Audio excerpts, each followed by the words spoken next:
All right. Good morning. Good morning. Good morning. This is Coach Alexander, and today is Tuesday, July 11th, 2023.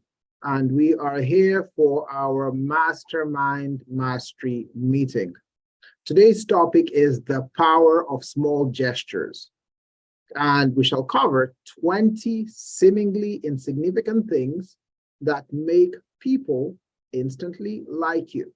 We are in the attraction business. So you want people to like you. If people don't like you, there is a problem. You might recruit them, you might attract them initially, but then what happens? They disappear because your personality, your character, your whatever is not in alignment with what they're looking for. So again, this morning we're going to cover the 20 seemingly insignificant things that make people like you instantaneously. So what are those things? Let's start with number one. Number one, when you meet people, smile and make eye contact. Again, number one, smile and make eye contact. A simple smile and eye contact can instantly make people feel comfortable and appreciated. When you smile, it shows you are approachable and friendly. When we're out and about prospecting people, smile, make eye contact. Eye contact conveys your interest and helps establish a genuine connection. So when you're meeting people, don't be like, hi, good afternoon. No, look them in the eye and smile.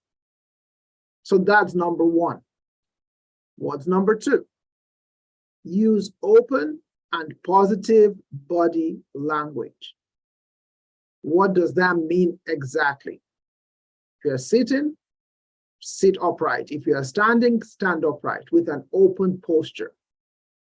Avoid crossing your arms. Avoid appearing closed off. Like, project positivity through your body language as it reflects your attitude and approachability. You want people to feel you are approachable. Number three, and kind of also number 10, practice active listening and show genuine interest in other people. So when you're meeting with people, when you're talking to people, give your full attention to the person you are speaking with. Do not be on your phone. Do not be looking at the sky. Do not be looking on your shoes. Don't do any of those things. Some of you do it even in meetings in person, and it's a pet peeve of mine, but you have to stop it. When you're with people, give them all your attention. Give them your undivided attention. Again, it's not that you only practice this when you are with people outside. Even in your business, with people already on the team, do the same thing. Nod, and by the way, guys, this is a big thing. When people are talking, you nod your head in agreement. It works. Why it works, I don't know. But nod and provide verbal cues to make sure that people understand you are actively listening to whatever it is they have to say. Of course, ask questions and show curiosity about their thoughts and experiences. People are more interested in people who are interested in them than they are interested in people who are only interested in themselves. So you have to do that. Show interest in what the other person is saying. It might be the most boring thing in the world, but if you show interest, the person is going to think you're like the coolest person ever. Number 4, this goes without saying. Say please and say thank you. Simple words like please and thank you can go a long way in showing respect and appreciation. 2 words, please and thank you, can go a long way in showing respect and appreciation. Use these words genuinely and consistently in your interactions with people. You're not going to be like, oh my goodness, he is so nice. Oh my goodness, she's so nice. Facts. Number 5 and 6, use good manners and show respect. How do you use good manners? Demonstrate good manners by being polite and being respectful.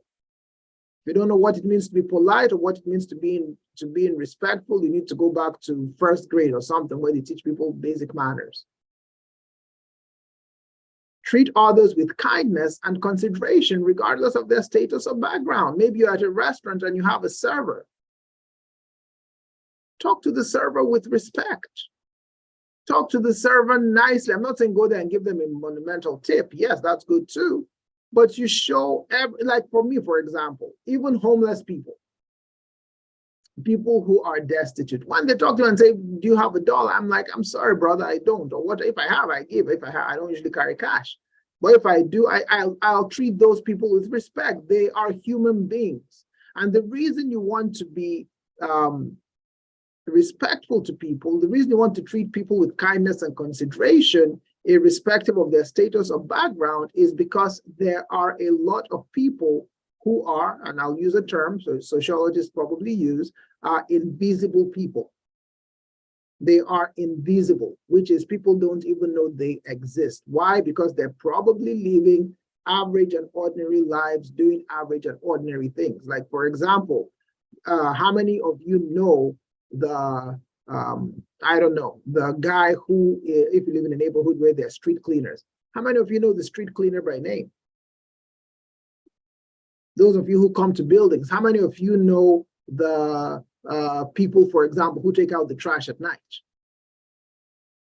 Again, the thing is, those people are important, but they are usually viewed as insignificant. So when you treat them with kindness and consideration, regardless of their status or background, you will be liked. What else? The next thing is number 6. Actually, number 7 and 9, not even number 6. And I know I'm jumping around for some of these things because they're all interconnected. Show empathy and show compassion. Show empathy and show compassion. Put yourself in others' shoes and try to understand their perspective. Put yourself in others' shoes and try to understand their perspective. Remember, you are friendship farming. You're making people like you. You're making people become drawn to you. You're making people think you are the kind of person they want to have around. So when you put yourself in others' shoes and try to understand their perspective, you appear as a person that they want to interact with. And of course, you offer support and understanding when someone is going through a challenging time. I'm not saying be like, oh my God, the world is ending, you have a cold. I'm not saying that at all. And I'm not saying that whatever issues they have, you're supposed to be a sponge to soak it all in and let them, or or a landfill where they dump all their stuff on you. No, I'm not saying that at all. I'm just saying offer support and understanding when someone is going through a challenging time. And that support could be something as simple as, nodding your head and saying things will get better. I wouldn't say go hug a stranger. That might be a bit weird. But when you're talking to someone, at times people can just tell you that, oh my God, you won't believe what happened to me.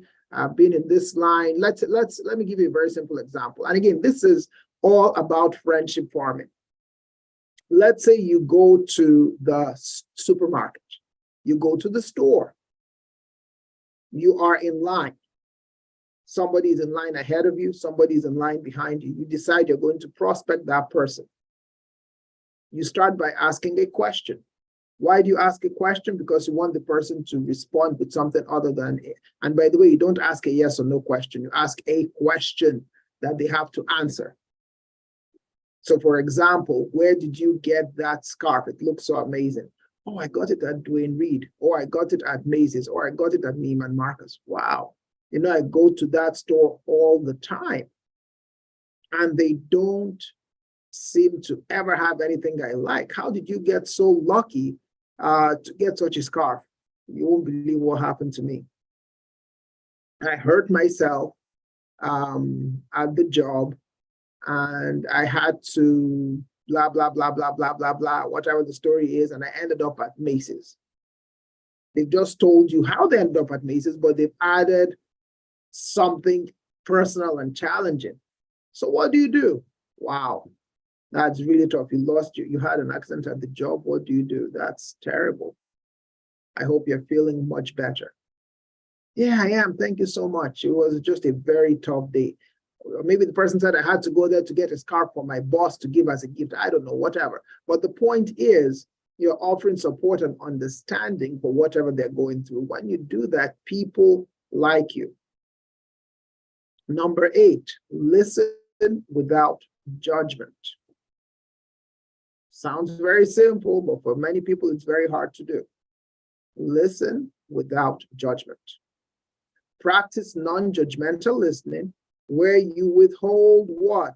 Where you withhold criticism or assumptions. Just listen.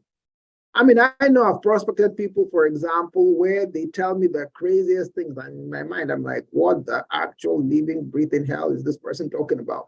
But you just listen, non-judgmentally. Create a safe space for others to express themselves freely. When you do that, people will like. Now, I'm not saying do this with people who are teammates whom you're leading. That's a different dynamic. I'm talking of new people, people that you're trying to cultivate as friends, people you're trying to cultivate as those who like you and want to interact with you. So create a safe space for others to express themselves freely. What else? Number 12, and I know I'm jumping numbers, but I promise you there are 20 of these things. Find common interests and topics. Now, this is a very important one. Why is this very important? Because when you meet with people and you find common interests and you find common topics, you are able to have something to talk about. Now, anybody who knows me knows I am not a sports fan.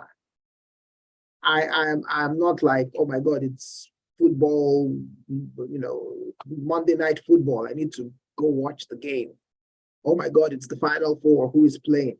Oh boy, it's the Stanley Cup Finals. I don't know, whatever. I'm not into that. But I educate myself enough to at least know what's going on. Why? Because I know that a lot of people are sports fans. So when I talk to them, I want to be able to sound knowledgeable.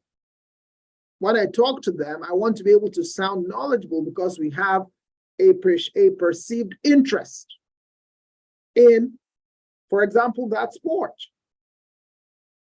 Or maybe somebody is into some, skydiving or snorkeling or what have you. I'm not into those things.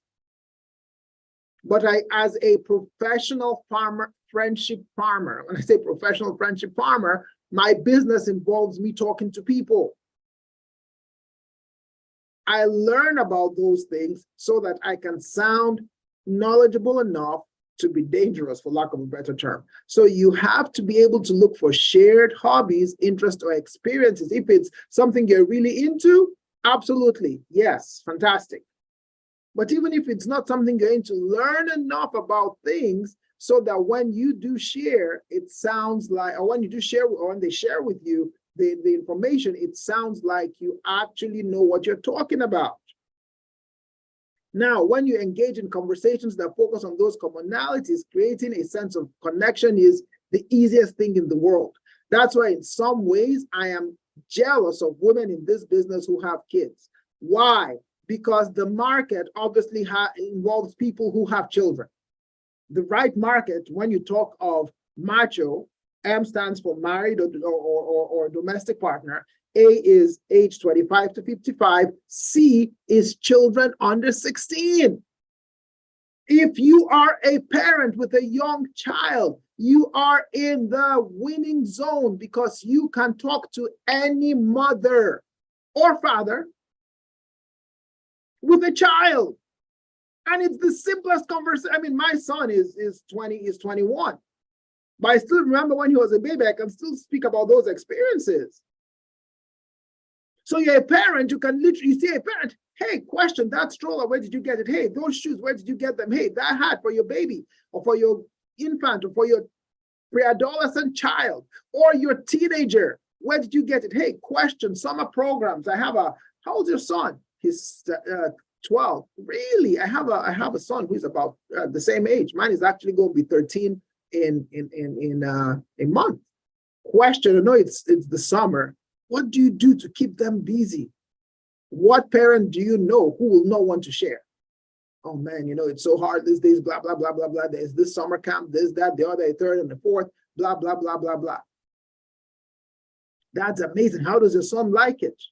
Oh, he loves it. He thinks it's the best thing. He gets to climb trees and he gets to play with sticks and he gets to swim in the brook or whatever. I don't know. I'm just making this up.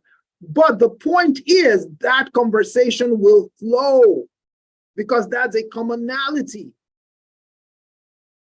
So again, find things you can like. I like guns. I just like guns.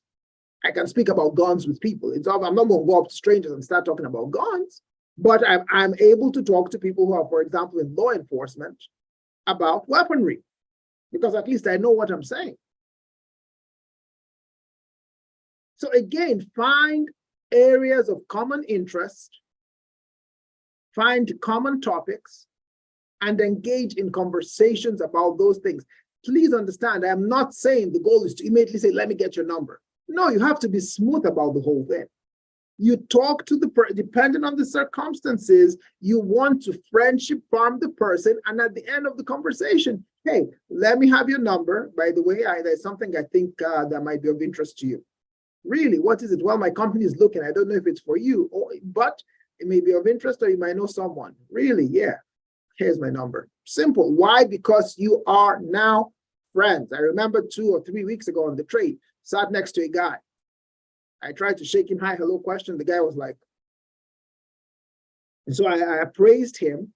I saw a few commonalities with him that I had with him. One of them was that he went to college because he was a member of a Black Greek letter organization. And I'm like, okay, I'm going to go with that angle. And I asked him a question. And before you know it, before the train ride was over, because of that commonality, I mean, I knew the man's family history, and I knew where he was before he came to New York. I knew where he worked. I knew how many children he had. I knew his marital status. I knew his family planning efforts.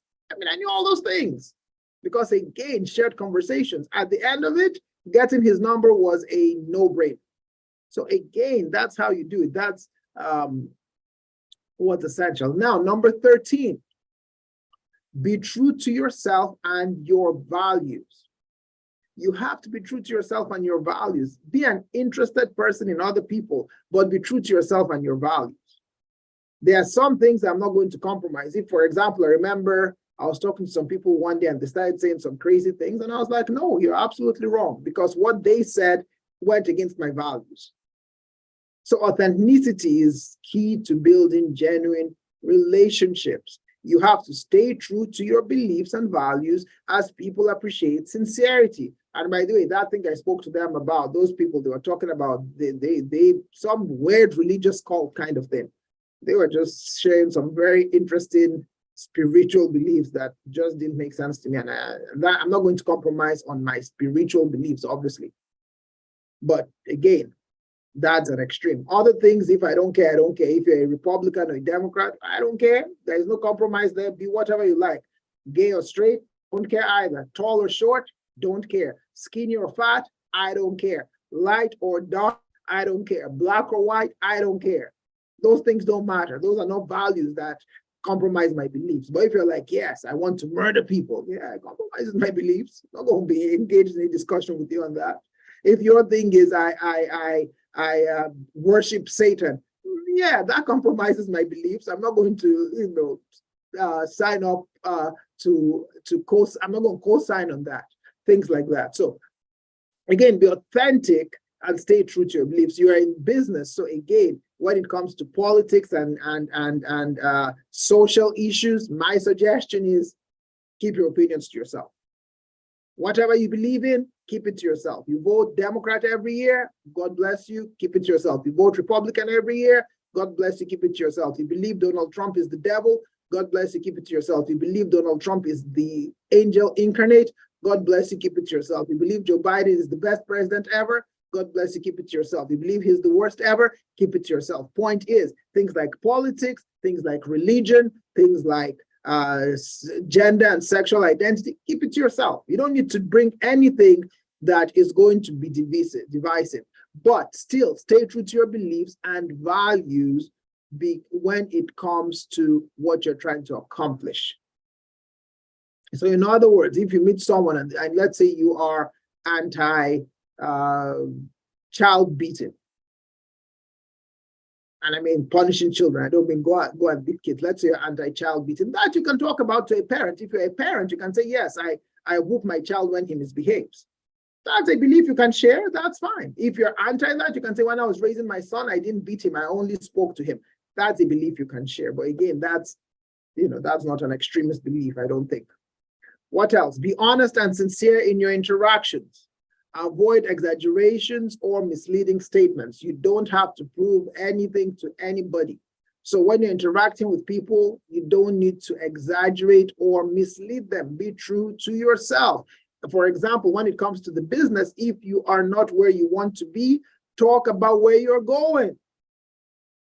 If you're not where you want to be, talk about where you're going. I am going to do this. I am going to get here. I am going to accomplish this.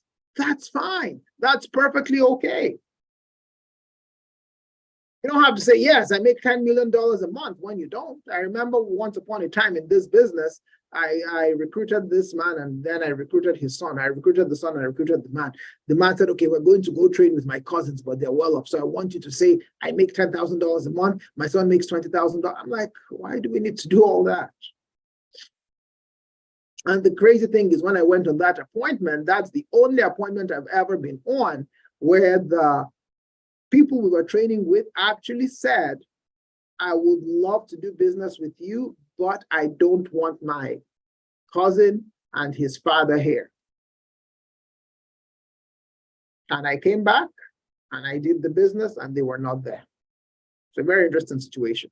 But again, avoid exaggerations and misleading statements because people like people who are genuine and people who like people who are sincere when communicating with others.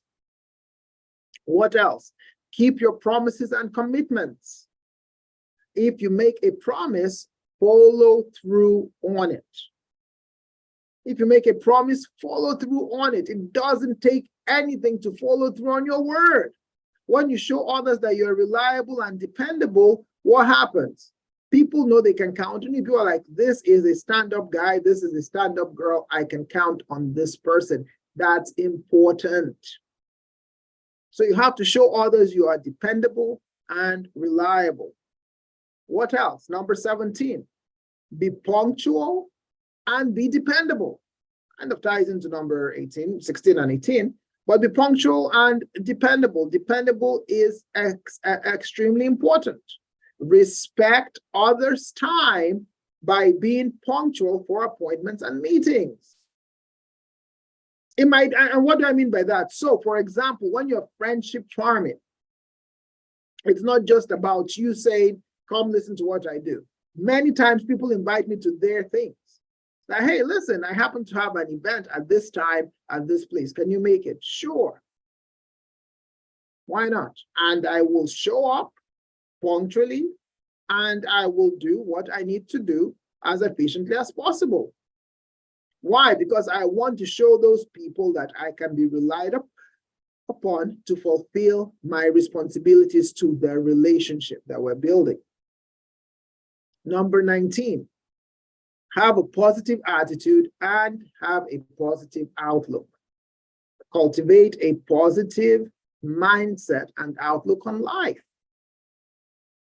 Everybody's going to be tested, guys. Everybody is either coming out of something, going through something, or about to get into something. Every single person. Doesn't matter who you are. It's bound to happen. The only way that won't happen is if you are dead and gone. Then your body is laying in a grave or you've been cremated or whatever, then nothing is happening. It's over from a physical perspective. But till then, you're either in the middle of a storm, you just came out of a storm, or you're looking into a storm. You're like, Lord, why me? Why not me? But despite all that, you have to have a positive mindset and a positive attitude. Because those two things, nobody can take away from you. You have to approach situations with optimism and a can-do attitude. When people meet you, do they say, Now, my goodness, she is so positive. My Lord, that guy is so enthusiastic. Or do they say, yeah, that guy drained me? Or do they simply not say anything because you are an invisible person? So, for example, if I prospect someone, my energy is going to be such that they'll know I have prospected them. Are you that kind of person? Is your attitude so optimistic and can-do-ish? Are they like, wow, this person is really on it, this person's on a mission? Or are they like, yeah, somebody spoke to me earlier, I couldn't really understand what they were saying?